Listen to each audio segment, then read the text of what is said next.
वकील बहू। जनक पेशे से एक बहुत अच्छी वकील थी, लेकिन कहते हैं ना, बहू कितनी भी बड़ी तोप क्यों ना हो, सास के सामने तो भीगी बिल्ली ही होती है। अरे जनक, क्या बात है। आज रोटी नहीं मिली अभी तक। ये तेरा कोर्ट नहीं है जो आज फैसला ना हुआ तो कल की तारीख मिल जाए। रोटी तो रोज वक्त में चाहिए। हाँ। माँ जी, रोटी तो कब की बन गई। मैंने आपको कहा तो खाना खाने के लिए, आपने शायद सुना नहीं होगा।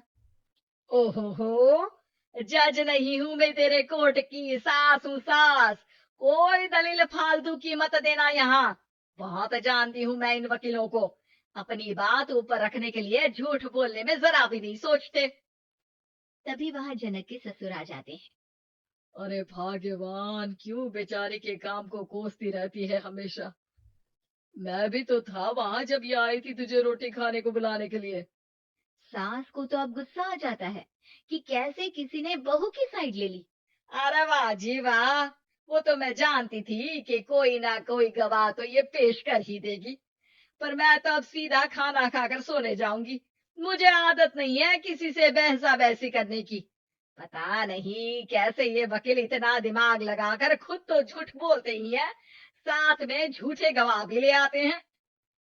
जनक को सास के ताने सुनने की अब आदत सी पड़ जाती। एक दिन जनक वकील की ड्रेस पर काला कोट पहनकर कोर्ट के लिए निकल ही रही होती है कि अरे कहाँ चली काला कौवा बनकर। टोपियाना, कोर्ट तो वकील वाली ड्रेस पहनकर ही जाऊंगी ना। वाह भाई वाह, दामिनी तो मैंने भी देखी है। सन्नी पाजी ने ऐसा ही कोट पहना था और कहा था कि तारीख पर तारीख, तारीख पर तारीख। मतलब कि कोई बात करनी है तो बोलिए, वरना वक्त नहीं है मेरे पास खराब करने के लिए। अरे पता नहीं तुझ में क्या देखा मेरे बेटे ने, सारा दिन वकीलों वाली बहस करती है, भोली भाली सास के साथ। अच्छा सुन, जो इतनी बहस मेरे आगे करती है ना, जरा अपने बॉस से कर ले, जो 1 साल भी ना हुए तेरी शादी को और काले कपड़े पहना दी। अंदर जा और लाल कोट पहन कर आ, पता तो चले कि नई नवेली शादी हुई है। अरे माँ जी, कोर्ट में मेरा बॉस क्या करेगा, ये तो पूरे देश की ड्रेस है वकीलों के लिए। लेकिन सास तो ठहरी सास। अच्छा, तो कोई जरूरत नहीं है 2-4 साल कोर्ट जाने की। शादी थोड़ी पुरानी हो जाए तब इजाजत दे दूंगी मैं तुझे काले कपड़े पहनने की।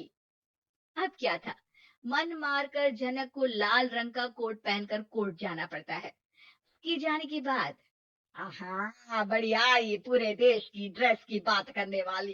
अरे पहना दिया ना लाल कोट। अब सास आए दिन या तो जनक को उसके काम का ताना देती, या फिर उसका काम छुड़वा देने की धमकी।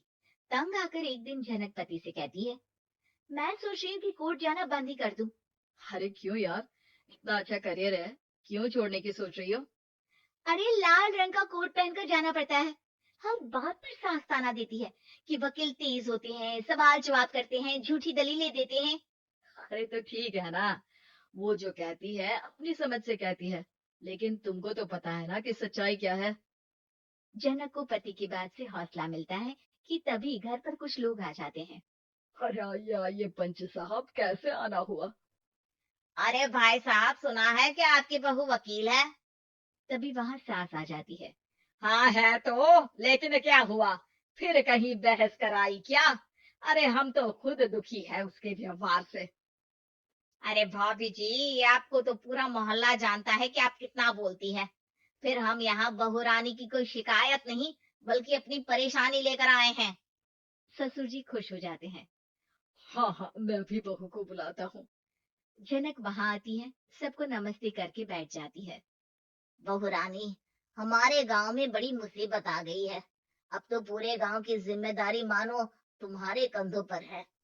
अरे ना ना, इससे तो घर की जिम्मेदारी पूरी नहीं होती, ये गांव की जिम्मेदारी क्या लेगी। भाभी जी, आप चुप हो जाओ। यहाँ पढ़े लिखे लोगों की बात हो रही है। आप जाओ, जरा रसोई से सबके लिए चाय लेकर आओ। मैं कॉफी लूंगी। हाँ हाँ, वकील साहिबा के लिए कॉफी। सास सर पैर सब पटक कर वहां से निकल जाती है। बहू, गांव में पानी नहीं आ रहा है, पड़ोसी राज्य ने हमारा पानी रोक रखा है। इसका मामला तो बड़े कोर्ट में चलेगा पंच जी, लेकिन ऐसा क्यों? वो राज्य हम लोगों से पानी के पैसे मांग रहा है। अब आधे गांव में पानी की सप्लाई खत्म हो गई है बहुरानी। अच्छा पंच साहब, बात गांव की है तो मैं जरूर केस लड़ूंगी। यहाँ एक बार फिर सास की एंट्री हो जाती है।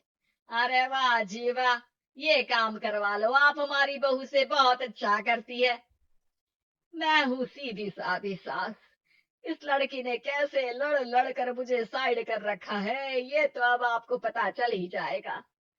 अरे भाभी जी, आपकी आवाज तो पूरे गांव को सुनाई पड़ती है जब आप बहू रानी को सुंदर वचन सुना रही होती हैं। अरे वकील बहू मिली है, फक्र करो फक्र। हाँ जी हाँ, सारी फकर तो हम लोग ही करें। खैर, अब जो केस लड़ेगी और पानी गांव में आ जाता है तो पंच साहब लिख कर देना होगा कि हैंड पाइप में सबसे पहले मेरी बाल्टी और घड़ा भरेगा। अरे फिर तो हम बहू रानी के नाम पर घर पर ही सप्लाई दे देंगे, लेकिन ये इतना आसान नहीं है। बहू, गांव के पास अभी वकील करने की भी पैसे नहीं है तो। अरे पंच साहब, ये मेरे गांव का मामला है, मैं आपसे एक भी पैसा नहीं लूंगी। सास को बहू की बात पर गुस्सा आ जाता है, लेकिन सबके जाने के बाद झनक मन लगाकर गांव की परेशानियों को दूर करने में लग जाती है। और वो दिन भी आता है कि झनक केस जीत जाती है। अरे आज तो प्लम्बर आकर घर तक पाइप लगा गया। खुश हो जाओ, मेरे कारण तुम लोगों को घर के अंदर ही पानी मिल जाएगा। मॉडल बहू, अगर तुम्हें मुझसे इतनी ही प्रॉब्लम है तो शादी क्यों की? मुझे आपसे नहीं, बस उस फोटो से प्रॉब्लम है जो आपने सोशल मीडिया पर अपलोड किए। तीसरी बात, और इतना ज्यादा ओवर रिएक्ट, ये अपनी सी नहीं मेरी करियर की बात है।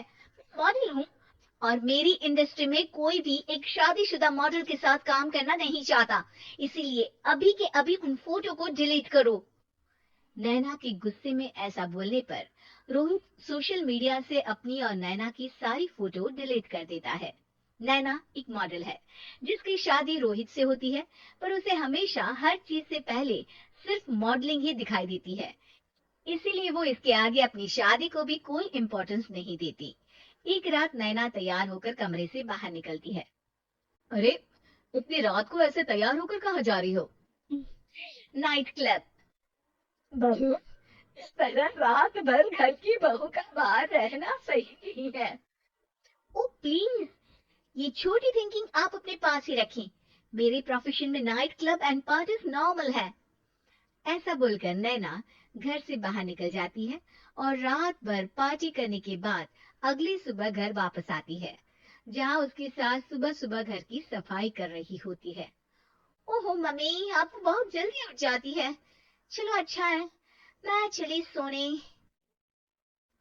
जब पूरी दुनिया के उठने का समय है तब तुम्हें सोना है, भला ये भी कोई घर वापस आने का समय है? Not again, मॉम, मैं आप और आपकी इन बातों से टायर्ड हो गई हूँ।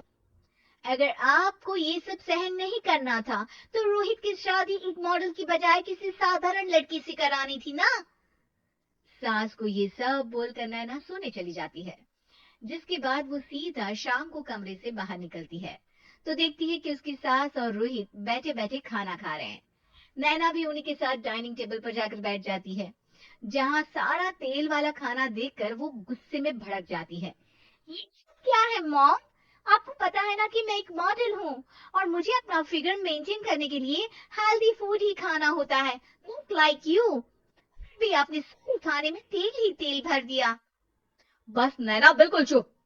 पहले तो तुम घर में एक सुई तक नहीं हिलाती और मम्मी जो पूरा समय अकेले काम करती रहती है उन पर चिल्ला रही हो। यदि दिक्कत है तो खुद ही खाना क्यों नहीं बना लेती?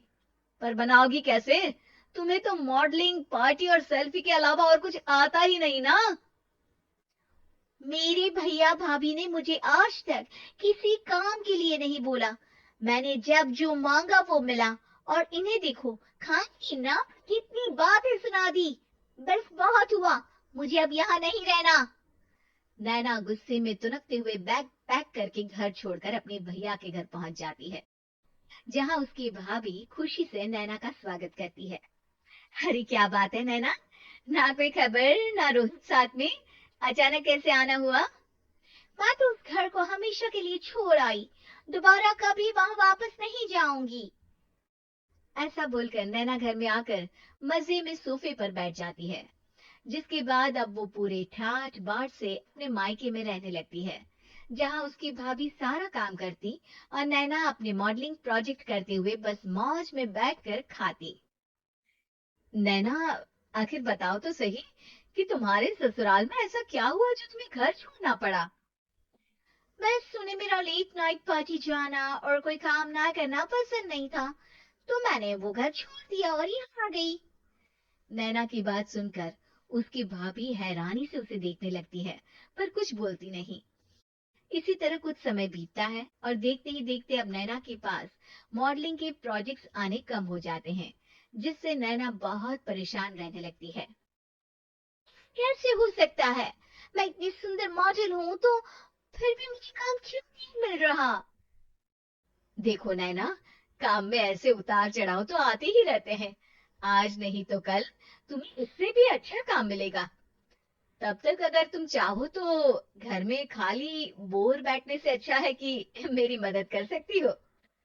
नैना पहले तो घर के काम का नाम सुनकर नाक चढ़ाती है, लेकिन फिर कुछ दिनों तक कोई काम न होने पर बोर होकर अपने आप भाभी की मदद करने पहुंच जाती है। इसी तरह धीरे धीरे उसकी भाभी नैना को घर का काम करने के साथ सारा खाना बनाना भी सिखा देती है। एक रात नैना और उसके भैया भाभी साथ बैठकर डिनर कर रहे होते हैं। पता है, आज का सारा खाना नैना ने बनाया है। मैंने तो बस आज थोड़ी सी ही मदद की है। मानना पड़ेगा नैना, खाना तो बहुत स्वादिष्ट है। आखिर मेरी बहन मल्टी टैलेंटेड जो है, मॉडलिंग और घर दोनों एक साथ बखूबी संभाल सकती है। और फिर जब मदद करने के लिए घर में कोई दूसरा इंसान भी हो, तो फिर दिक्कत ही क्या। मेरी बहन चाहे तो उसके लिए कुछ भी इम्पॉसिबल नहीं है। भैया की बात सुनकर नैना को अपनी सास और रोहित की याद आ जाती है। भैया, मम्मी और रोहित ने कभी मुझे मॉडलिंग करने से रोका नहीं। वो तो हमेशा हर चीज अकेले संभालते आए हैं और मैं हर काम खराब करती रही। मम्मी पूरा घर अकेली संभालती है और मुझसे बस थोड़ी मदद की उम्मीद करती है, पर उसकी जगह मैं उन्हें उल्टा बोलती रही। गलती मेरी है भैया, मुझे अपने ससुराल वापस जाना चाहिए। जानकर खुशी हुई बहना कि अब मेरी छोटी सी बहन समझदार भी हो गई है। इसके बाद नैना अपने ससुराल वापस आकर रोहित और अपनी सास से माफी मांगती है और बाद में खुशी खुशी अपना मॉडलिंग और घर संभालते हुए ससुराल में रहने लगती है।